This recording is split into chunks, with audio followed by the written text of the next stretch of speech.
Assalamualaikum. Halo teman-teman, bagaimana kabarnya hari ini? Mudah-mudahan sehat selalu ya. Amin. Berjumpa lagi bersama Bu Fitri dalam pembelajaran pendidikan agama Islam.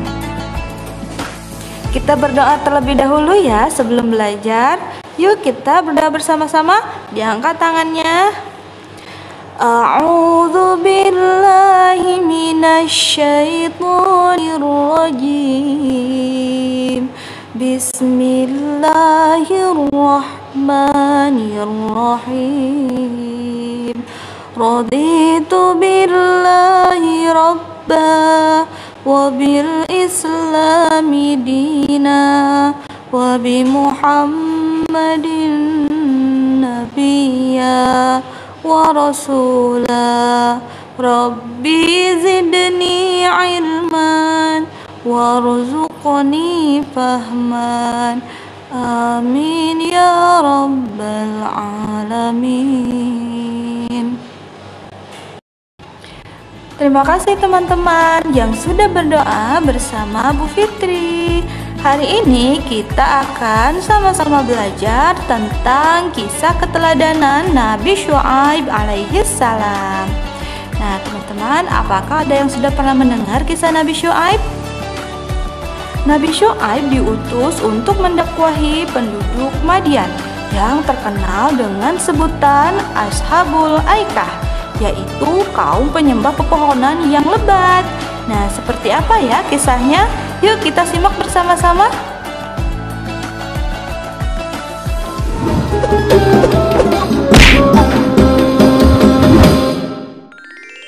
Kisah Ashabul Aikah, kaum penyembah pohon pada zaman Nabi Syuaib. Kisah ini disebutkan beberapa kali dalam Al-Quran. Salah satunya pada surat Asy-Syu'ara ayat 176 hingga 191. Diceritakan bahwa pada zaman Nabi Syuaib ada suatu kaum yang lebih memilih menyembah pohon daripada beriman kepada Allah Subhanahu wa Ta'ala. Akibatnya Allah menurunkan azab berupa gempa bumi yang dahsyat menghancurkan kaum ini. Nabi Syuaib alaihi salam diperintahkan Allah untuk berdakwah kepada suatu kaum yang tinggal di daerah Madian, sebuah kawasan di antara Hijaz dan Syam. Kaum ini terkenal dengan julukan Ashabul Aikah yang memiliki arti penyembah pohon. Seperti yang disebutkan dalam Al-Quran, surat Asy-Syu'ara ayat 176. Penduduk Aikah telah mendustakan para nabi. Selain menyembah pohon, mereka juga menyembah berhala yang diyakini sebagai warisan para nenek moyang. Nabi Syuaib tak henti-hentinya mengajak kaum Aikah untuk meninggalkan sesembahan mereka yang tidak bisa memberi manfaat sedikit pun. Namun sayangnya mereka tetap pada keyakinannya. Wahai kaumku, sembahlah Allah SWT. Sesungguhnya tidak ada Tuhan sesembahan yang pantas bagimu selain Dia. Sebagian besar kaum Aikah berprofesi sebagai pedagang. Salah satu kebiasaan buruk kaum Aikah yang masih sangat sulit dihilangkan adalah suka mengurangi takaran timbangan.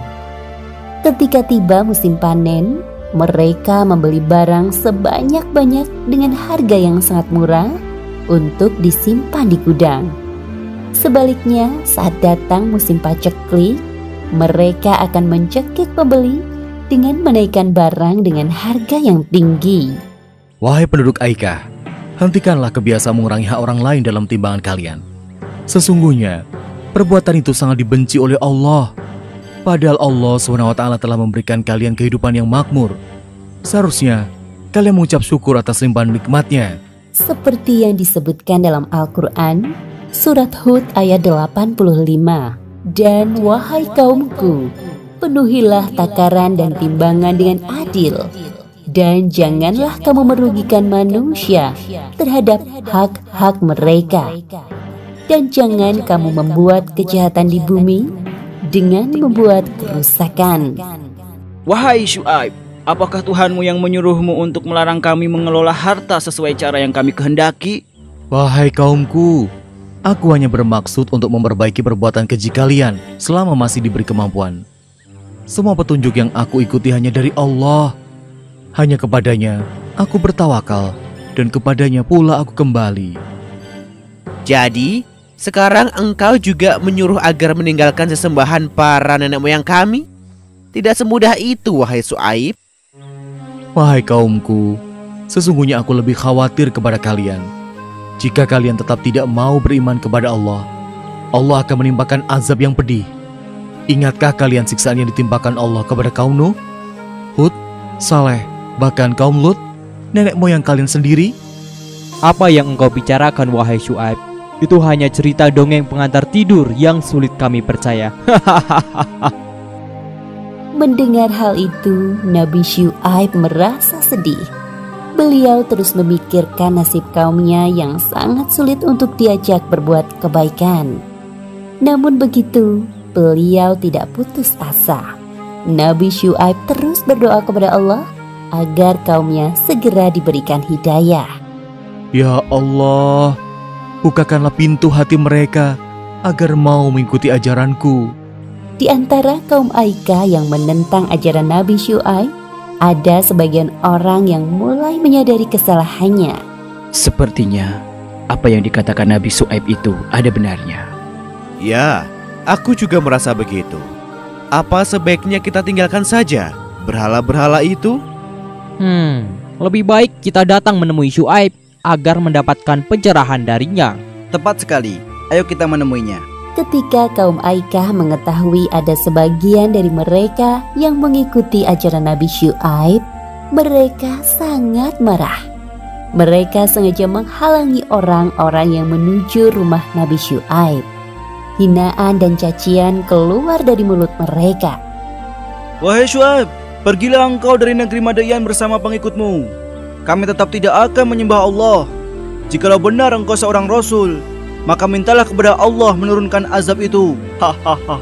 Kedengarannya sangat mustahil, bukan? Seperti yang disebutkan dalam Al-Quran, Surat Asy-Syu'ara ayat 187. Maka jatuhkanlah kepada kami gumpalan dari langit, jika engkau termasuk orang-orang yang benar. Perkataan itu menandakan kesombongan kaum Aikah. Mereka lupa bahwa Allah Maha Kuasa atas segala sesuatu. Sesungguhnya Allah SWT lebih mengetahui siapa yang berdusta dan azab bagi para pendusta. Wahai kaumku, sebelum terlambat, mohonlah ampunan kepada Allah, kemudian bertaubatlah. Sungguh, Allah SWT Maha Pengasih lagi Maha Penyayang. Kemudian Nabi Syuaib dan pengikutnya meninggalkan negeri Madian. Beberapa hari setelah kepergian Nabi Syuaib dan pengikutnya, terjadi keanehan di langit. Awan biru berubah menjadi hitam, bergulung-gulung dan bergerak perlahan menaungi negeri Madian. Awan hitam itu menimbulkan hawa panas yang menyengat sampai ke ubun-ubun. Kaum Aikah mengeluh kepanasan. Terdengar suara guntur menggelegar dan disusul dengan gempa yang dahsyat. Seperti yang disebutkan dalam Al-Quran Surat Al-A'raf ayat 91. Lalu datanglah gempa menimpa mereka, dan mereka pun mati bergelimpangan di dalam reruntuhan rumah mereka. Pada hari itu kaum Aikah mendapatkan siksaan yang sangat pedih. Sungguh janji Allah itu benar adanya. Demikianlah kisah Ashabul Aikah yang mendustakan Nabi Syuaib dan tidak percaya akan azab dari Allah. Beberapa pelajaran yang dapat kita ambil dari kisah ini, diantaranya, pertama, jangan suka berbuat curang. Contohnya dengan mengurangi takaran dalam timbangan, karena perbuatan tersebut termasuk bentuk pencurian. Kedua, jangan sekali-kali bersikap sombong, apalagi mengatakan hal-hal buruk yang dapat membuat Allah murka. Bisa jadi hal tersebut dikabulkan oleh Allah Subhanahu wa Ta'ala. Wallahu a'lam bishawab.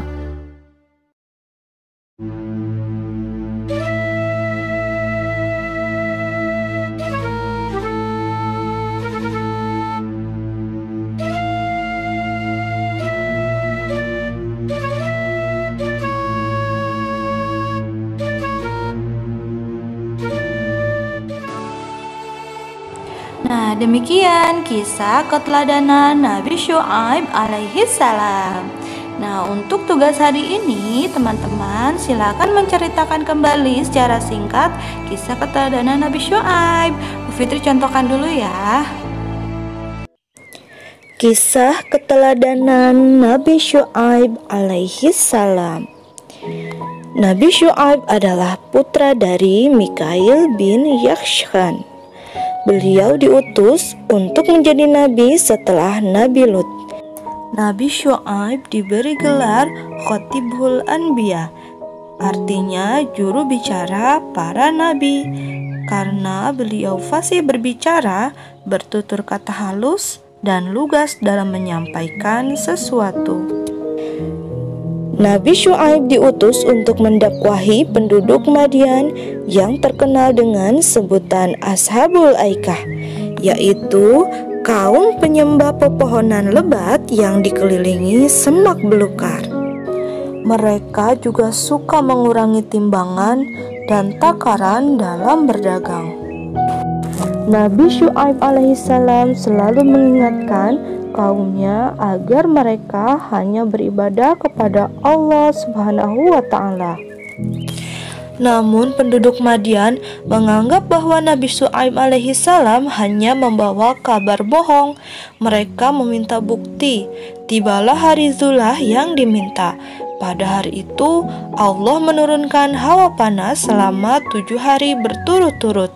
Setelah itu Allah mengirimkan awan untuk mereka berkumpul dan bernaung di bawahnya. Namun ketika mereka sudah berada di bawah awan tersebut, diturunkanlah hujan yang sangat deras dengan sembaran petir yang membawa api secara bertubi-tubi. Tidak hanya itu, Allah juga menimpakan gempa bumi yang sangat dahsyat. Tubuh mereka terbakar dan musnah dengan azab itu. Sementara itu, Nabi Syuaib alaihissalam dan kaumnya yang beriman selamat dari azab yang dahsyat tersebut. Nah, salih-salihah silakan mengumpulkan tugasnya berupa voice note ke Google Classroom masing-masing. Demikian pembelajaran hari ini. Terima kasih yang sudah menyimak dengan sangat baik. Mari kita tutup dengan membaca hamdalah bersama-sama. Alhamdulillah. Dan membaca istighfar 3 kali. Astagfirullahaladzim, astagfirullahaladzim, astagfirullahaladzim. Dan doa kafaratul majlis. Subhanakallahumma wa bihamdika asyhadu an la ilaha illa anta astaghfiruka wa atubu ilaik. Terima kasih ya, mohon maaf apabila banyak kekurangan.